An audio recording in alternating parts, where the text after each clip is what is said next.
A very sweet good morning to all students. Dear students, today we will discuss the chapter number 9, The Land of Snow and Ice. In this chapter, we discussed about the freeze zone.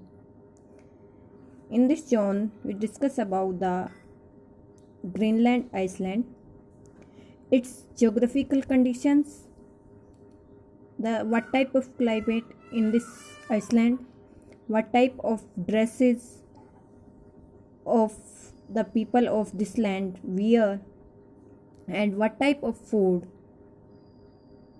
they eat.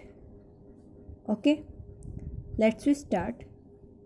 The land of snow and ice, also known as the freeze zone. देखिए बेटा, हम पीछे कई बार पढ़ चुके हैं कि fridge zone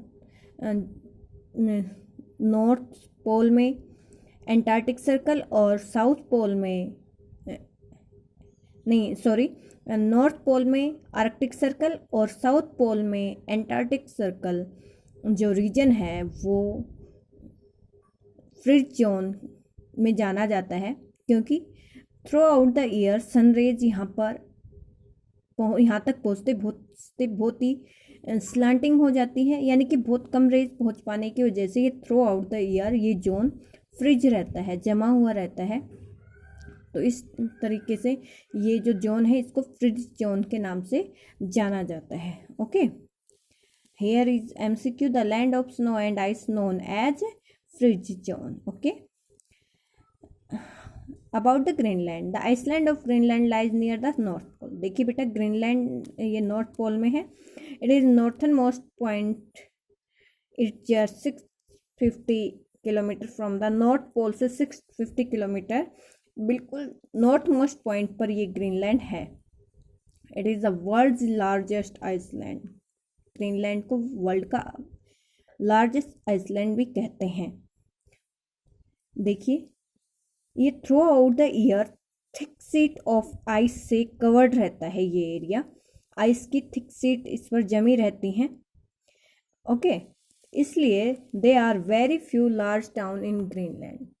इतने हार्श क्लाइमेट की वजह से यहाँ पर जो पीपल हैं वो बहुत कम ही सेटल हो पाते हैं। यहाँ पर यहाँ के जो पीपल हैं उनको इनुइट्स कहते हैं। Okay, Inuits, the people of Greenland, call the Iceland Kalalit Nunaat, which means land of the people. The capital of Greenland is Nuuk. Okay, ये लार्जेस्ट टाउन भी है कहाँ का? ग्रीनलैंड का। ज्योग्राफिकल कंडीशन अगर देखी जाए तो इसका एरिया, ग्रीनलैंड का टोटल एरिया 21,75,000 स्क्वायर किलोमीटर है। ओके, ये डेनमार्क का एक पार्ट है आर्कटिक सर्कल में। Greenlands most important physical feature is huge ice seat. देखिए बेटा, अब फ्रिज जोन है तो आइस की मोटी मोटी सीटों से ये एरिया कवर्ड रहता है। More than 80% of Greenland's total area land, the average thickness, जो आइस इस पर कवर रहती है उसकी थिकनेस यहाँ पर बताई गई है अबाउट 1500 मीटर, जो कि बहुत ज़्यादा होती है। The snow that fall is squeezed together in ice layer। देखिए बेटा, जो आइस की बड़ी बड़ी सीट होती हैं, कई बार ये जो लार्ज मासेज ऑफ आइस होते हैं ये धीरे धीरे स्लोली मूव करते रहते हैं, और in large masses of ice को जो धीरे धीरे मूव करते हैं उनको ग्लेशियर्स बोलते हैं। Near the coast huge chunks of ice break off from the glaciers. अब जब ये मूव करते रहते हैं आइस जो सीट, तो इनमें से कुछ बड़े टुकड़े ये सी में आके गिर जाते हैं, जिनको आइसबर्ग्स कहते हैं। Icebergs are very dangerous. ये आइसबर्ग्स होते बेटा, आइसबर्ग जो सी में गिरते हैं काफ़ी डेंजरस होती है, क्योंकि इनका एक बहुत बड़ा पार्ट तो पानी के अंदर होता है, थोड़ा पार्ट इसमें वाटर के ऊपर होता है। जब बहुत ज़्यादा फोग होता है उस समय जो सेलर होते हैं, शिप जो चलाते हैं, उनको ये जो आइसबर्ग्स हैं ये दिखाई नहीं देते, जिस वजह से कई बार ये शिप्स हैं ये बिल्कुल कुलीड मीन्स टकरा जाती हैं और बिल्कुल ख़त्म हो जाती हैं, बर्बाद हो जाती हैं, जिसको हम रैक्ट भी कह सकते हैं। Okay, what type of climate in Greenland. अब हमें पता तो है, अगर ये फ्रिज जोन है तो बिल्कुल कोल्ड रीजन है ये। Snow storms very common in Greenland which are named blizzards. Okay, these storms starts and come suddenly. The winters are long and dark. जो यहाँ पर विंटर सीजन होता है वो लॉन्ग होता है और डार्क होता है, क्योंकि बेटा सन रेज यहाँ तक बहुत कम पहुँच पाती है। यहाँ पर बहुत सारे वीक तो दिन के समय भी यहाँ डार्क रहता है बहुत सारे वीक्स में, और जब कभी summers are cool with average temperature. Summers cool होती है, 7 डिग्री सेल्सियस यहाँ का टेम्परेचर रहता है उस समय समर्स में। The weather is bright and sunny specially the coastal area. In summer the sun does not set.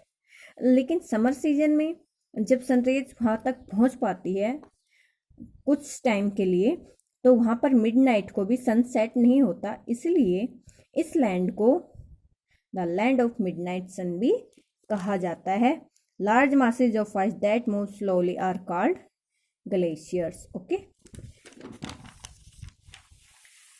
Plants and animals. किस टाइप के प्लांट्स बेटा, ग्रीनलैंड है में स्नो कवर्ड एरिया है, तो प्लांट्स हार्डली ही सर्वाइव कर पाते हैं। जो वेजिटेशन यहाँ सर्वाइव कर पाती हैं वो ज़्यादातर ग्रासेस, मॉसेस, लिचेंस होते हैं, स्मॉल सब्स या ट्रीज होते हैं। प्लांट्स लाइफ वेरी शॉर्ट होती है। ओके, तो ये जो सब्स होती हैं ये source of food of animals होते हैं, इनको एनिमल्स अपने फूड के रूप में यूज करते हैं। समर टाइम में कुछ हर्ब्स ग्रो करती हैं, जैसे कि in the spring we can see some flowers blooming. जब स्प्रिंग सीजन आता है तो कुछ फ्लावर्स भी ब्लूम करते हैं। ओके, नेक्स्ट एनिमल्स में ऐसे एनिमल्स ही सर्वाइव कर पाते हैं जिनकी स्किन के ऊपर थिक फर होती हैं। पोलर बियर हुआ, जैसे रेंडियर हुआ। अब ये रेंडियर की जो फ्लैट फिट होते हैं, जिसकी वजह से ये स्नो पर भी फास्टली रन कर सकते हैं।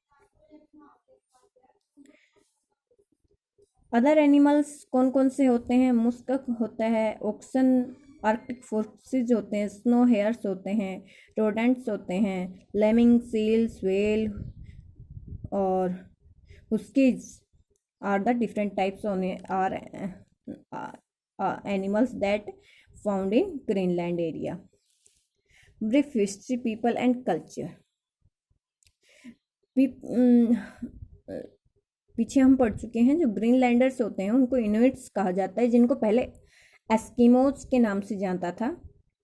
ये एस्किमोज ग्रीनलैंड में नॉर्थ अमेरिका से आए थे लगभग 1000 years ago. Okay, Eric the Red एक नॉर्वेजियन एक्सप्लोरर था, sailed from Iceland to Greenland. ये ग्रीनलैंड में आया आफ्टर स्पेंडिंग 3 ईयर्स। इसने यहाँ पर 3 ईयर्स स्पेंड किए and he came back Iceland, he the nearest European country.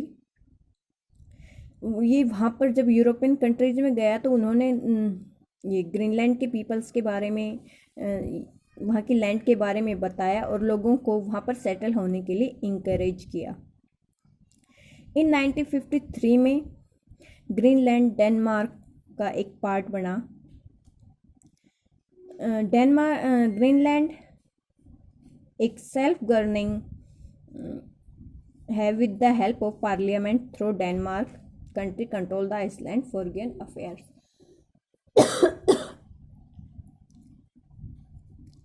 Inuits are hard working people, cheerful है, hospitable है.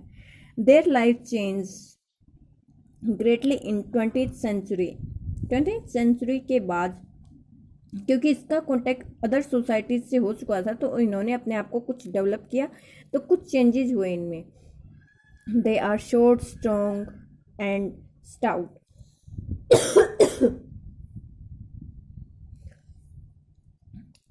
अब इनका फिजिकल फीचर कैसा है? देयर फेसेस आर फ्लैट, उनके फेसेस फ्लैट होते हैं, with narrow black eyes, their skin is golden yellow. Almost everyone lives in small town or nearer the coast. Over a period of time, it had adapted themselves the harsh climate.